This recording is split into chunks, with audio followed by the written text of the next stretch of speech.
experience that no other game will ever be able to recreate for me. The story manages to invoke a sense of fear and sadness into the player within seconds.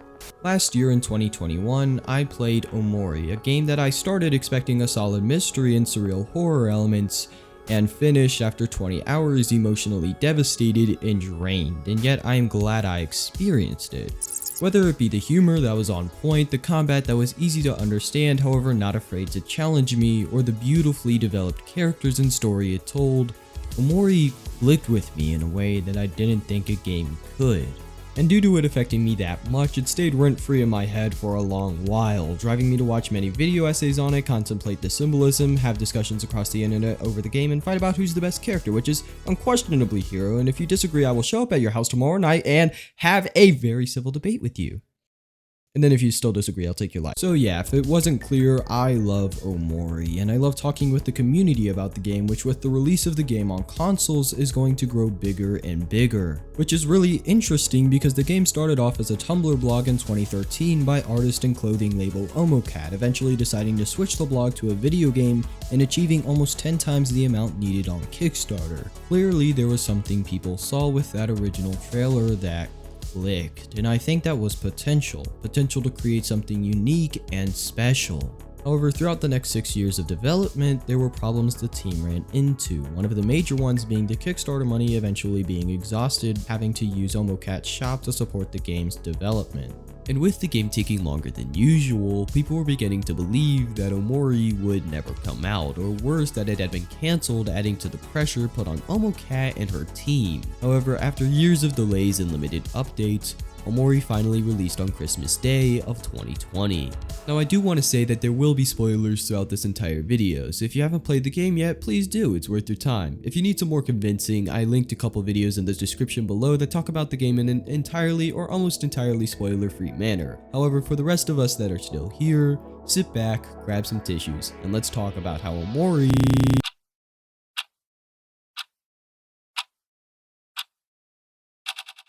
Welcome to White Space. You have been living here for as long as you can remember. Those words are the first we hear upon waking up in an isolated area with not much to do. You can check your journal, which says the same 3 words every day. You can talk with your cat, which responds saying, "Waiting for something to happen?" And you can check the black light bulb hanging from the ceiling. However, one thing I immediately noticed was really how void and barren it was, because besides those things, there's not really much here to interact with. Waiting for something to happen? It's empty, it's lifeless, and it's void of any interaction whatsoever. However, it's supposed to be that way. For those unaware, white space is the part of Omori's mind which is protected from the unknown trauma he experienced in the past. And throughout the game, we slowly learn where that trauma stems from and how it manifests into horrific hallucinations by bouncing back and forth from the surreal dream world of Omori to the real world Sunny, Omori's real life counterpart, inhabits. In the dream world, your goal is to find Basil, a friend that after a disturbing event went missing. However, in the real world, Basil is alive and unharmed, the only thing missing being the connection you and your friends Hiro, Kel, Aubrey, and Basil once had, all healing from the death of Mari 4 years prior, each coping in their own distinct ways. Kel pretending that nothing happened, Hiro distracting himself with school and college after being an emotional wreck for a year straight, Basil becoming paranoid and nervous, and Aubrey lashing out at others both verbally and physically. And while yeah, it's great seeing most of these characters in the real world older and more mature, it's also a reminder of how broken these people are, each of them desperately trying to hide the pain that has developed over the years. However, Sunny, instead of trying to heal or move on, has isolated himself for the past 4 years, his daily life including doing chores, eating as little as possible, and sleeping where he can enter the dream world, also known as Headspace. However, what's cool about Headspace is that it isn't just a bunch of thrown in ideas. In fact, everything in the dream world is influenced by something from the real world. Space Boyfriend, a boss you fight early on, was actually inspired by one of Sunny's favorite comic books as a kid, Captain Spaceboy, and Sweetheart was clearly based off of this store owner Sunny didn't like as a kid. And these little details give both worlds more of a charm to them, but the fact is, Sunny can only choose one to stay in.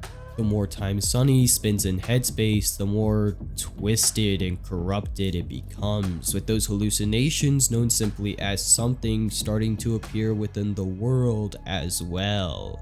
But even with all of that said, Sunny still keeps returning back to that world, to the one he must leave behind, and eventually he realizes how twisted the world and its origin is. You have looked all over this made-up reality for a person you have already found, for a person that means so much to you, yet you pray you don't find him. You have been looking for an escape from the pain, an escape from the guilt, an escape from the trauma you caused yourself, yet you have only suffered more for it, and now you will suffer more than you have in 4 years. Black space is the place Omori tried to hide, the place where no joy is found, the place which is all too familiar but also so unknown to you.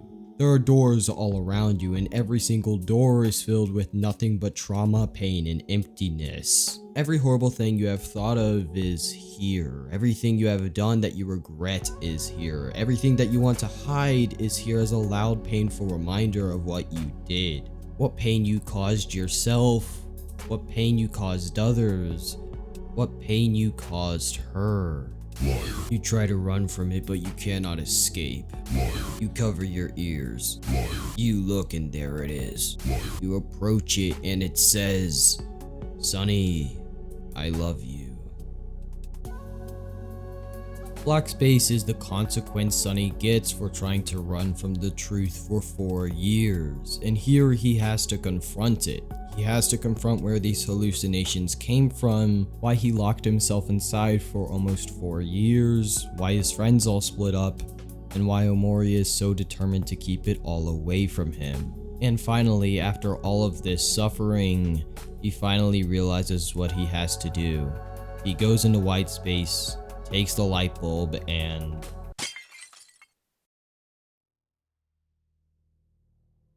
he forces himself to look into the mirror of reality. You killed the friendship you and your friends once had. You killed the innocence you, Basil, and the others had. You killed the love your father had for you. And you killed the one person that cared the most about you. Whether it was an accident or not does not matter. Your hands were the last thing she felt before she died. His hands were the ones that tied the rope, and their hands were the ones that had to wipe their own tears. You ran from the truth. You lied to yourself about what happened, but the real question is, did you believe it? Did you believe the lie you told yourself over and over again? You open your eyes. You remember what you did and what part Basil had in it. You open Basil's door. Should you confront him about the pain you two caused? You try to leave, and then you see it once again. The creature that refuses to let you leave.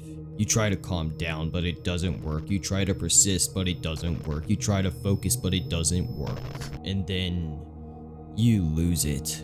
You attack Basil and he attacks back, confused, angry, and miserable for having to keep your mistake a secret for 4 years. Attack after attack, you feel your morality leaving you, but at this point, does it matter? You feel something sharp hit your eye. You feel blood running down your cheek, and then you collapse. You accept what you believe is going to happen. Close your eyes. You'll be here soon.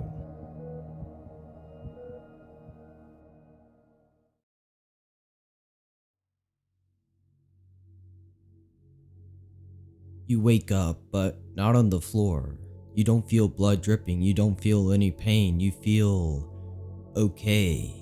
Is this purgatory? You stand up and look around. There your friends are. They smile at you. You feel happy.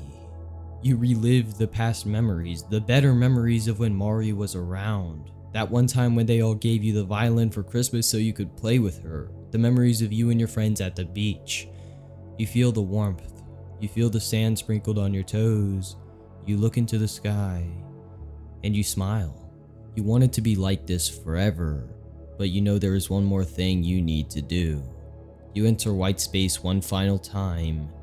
And you stand and fight. However, this time it's not against the hallucination. It's not against an old friend. It's against the part of yourself that refuses to move on, that refuses to accept things how they are, and wants to dream forever. You pick up your violin and you fight. You fight for your life. You fight for yourself to have a better future. You fight for the closure of your friends. And every time you push through, you see the words, Omori did not succumb. Omori did not succumb. Omori did not succumb. Omori will not succumb. And eventually, you collapse. You see the game over screen. However, instead of the game asking if you would like to continue from the last save point, it's asking you, do you want to continue to fight? And Sunny chooses yes. And so he gets back up, grabs his violin, and plays. He accepts what happened and learns to move on. Omori is a game about loss and how different people cope with it, how it affects people for the rest of their lives, and how after the loss of someone, the memories you have with them can be tainted.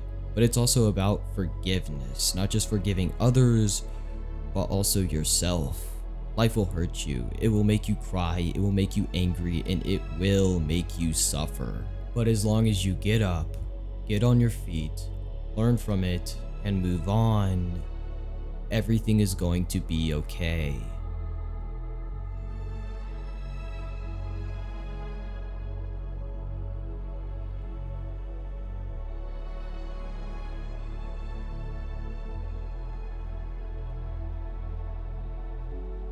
Hey there, thank you so much for watching. If you enjoyed the video, then that's great. My job here is done. I don't have much to say here as always, so please take care of others, and have a good one. I'll see you next time. Whoa, whoa, whoa, whoa, whoa, whoa, whoa, whoa, hey, hey, hey, hey, hey, hey!